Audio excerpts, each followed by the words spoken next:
Криштиану Роналду рӯзҳои бадеро дар Манчестер Юнайтед гузаронд. Футболбоз аз натиҷаи нишондодаи даста, кори мураббиён ва дигар футболбозон розӣ нест. Ба ҳамин сабаб агенти худро вазифадор кардааст, ки ба ӯ дастаи ҷадид ёбад. Муддаии асосӣ барои Роналду ин Барселона шудааст. Бовар карданаш ғайриимкон аст, вале Роналду метавонад ба дастае, ки то имрӯз рақиби асосии ӯ буд, гузариш кунад. Дар ин видео мо дар бораи футболбозоне гап мезанем, ки дар ҳар ду дастаи номдори Испания, Реал ва Барса бозӣ кардаанд. Рафтем.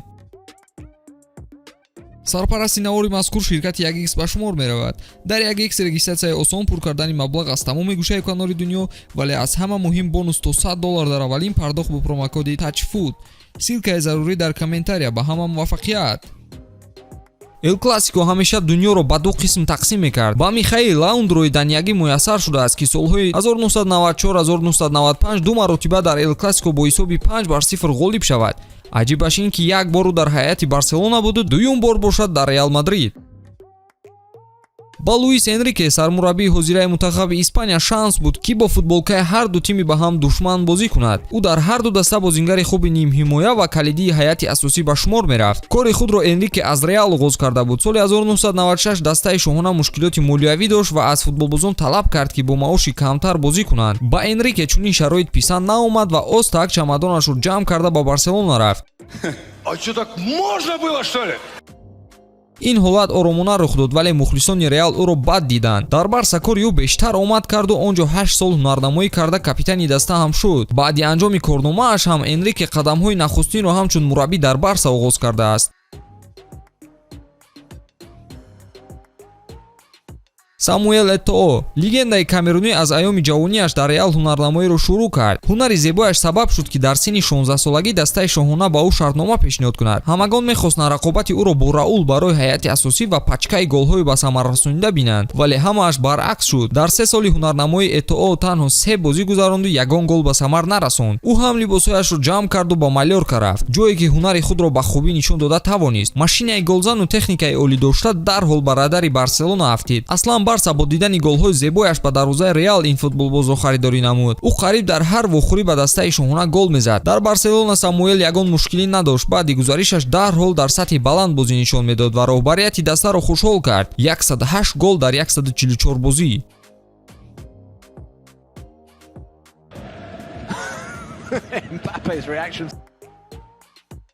Роналдо. Тамоми Аврупо аз бозии ӯ дар ҳайрат монда буданд. Дастаи ПСВ ӯро аз 17-солагӣ ба ҳайат ҳамроҳ кард. Роналдо, ки аз ватанаш дур буд, ҳоло ба пуррагӣ ба ҳавою муҳити Аврупо мутобиқ нашуда буд. Ба ҳамин хотир дар он замон каме ҳам бошад мушкилӣ дошт. Бо ҳама камбудиҳояш ӯ дар Нидерландия беҳтарин буд. Дар аввалин мавсимаш нишонзани мусобиқот гашт. Трансфери ӯ ба Барселона дар синни 20-солагӣ дили топ дастаҳоро ба ларза дароварда буд. Дар Барса ситораи беҳамто гашт. Дар як мавсими ҳунарнамоӣ онҷо ҳам нишондодҳои хубро ба даст овард. Баъдан ба низо гузариш кард ба Интер. Ба Испания бошад, баъд аз 5 сол ҳамчун футболбози бомаҳорат баргашт. Реал монанди Барса футболбози хуб не, балки барандаи тӯпи тиллоӣ ва қаҳрамони ҷаҳонро ба даст овард. Вале дар ҳайати дастаи шоҳона он бозиҳое, ки пеш дошт, нишон дода натавонист. Инҷо мушкилӣ ҷароҳатҳо ва вазни зиёдатӣ шуданд.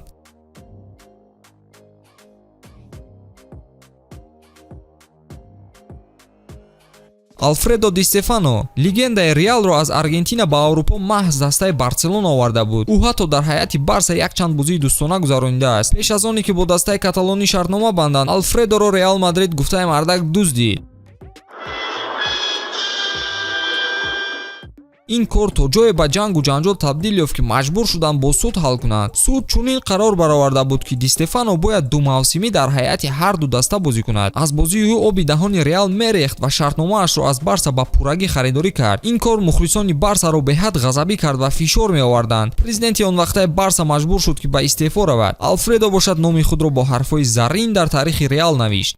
Луиш Фигу. Фикр кунед, ки Салоҳ, нишонзани беҳтарин ва бозингари калидии Ливерпул, мегӯяд, ки ба Эвертон меравам. Агар ин гузариш шавад маълум, ки дар шаҳри Ливерпул ҷанги сеюми ҷаҳон сар мезанад, мухлисон шояд ӯро зада аз шаҳр сур кунанд. Ана ҳамин гуна ҳолат бо Луиш Фигу, капитани Барса, рух дода буд. ӯ, ки рӯҳи даста ба шумор мерафт, ҳамин хел ба осонӣ ба дастаи Реал Мадрид гузариш кард. Ҳама дар шок буданд. Мухлисони Барса ин кори ӯро хиёнат номиданд. Агар дар он давра дар кӯчаҳои Каталония як сухани хуб дар бораи Фигу мегуфтед, шояд як моҳа шуморо ба муолиҷаи узвҳои баданатон равон мекарданд. ана ин хелонҳо собиқ капитанашонро бад медиданд. дар аввалин бозии ӯ дар Камп Nou аксҳои ӯро оташ зада буданд. чизе ки ба дасташон рост меомад ба сӯяш мепартофтанд. шумо мухлиси кадом даста ҳастед? Реал ё Барселона? ҳатман дар комментария нависед ва бинем кани киҳо бисёранд. то видеоҳои навбатӣ хайр.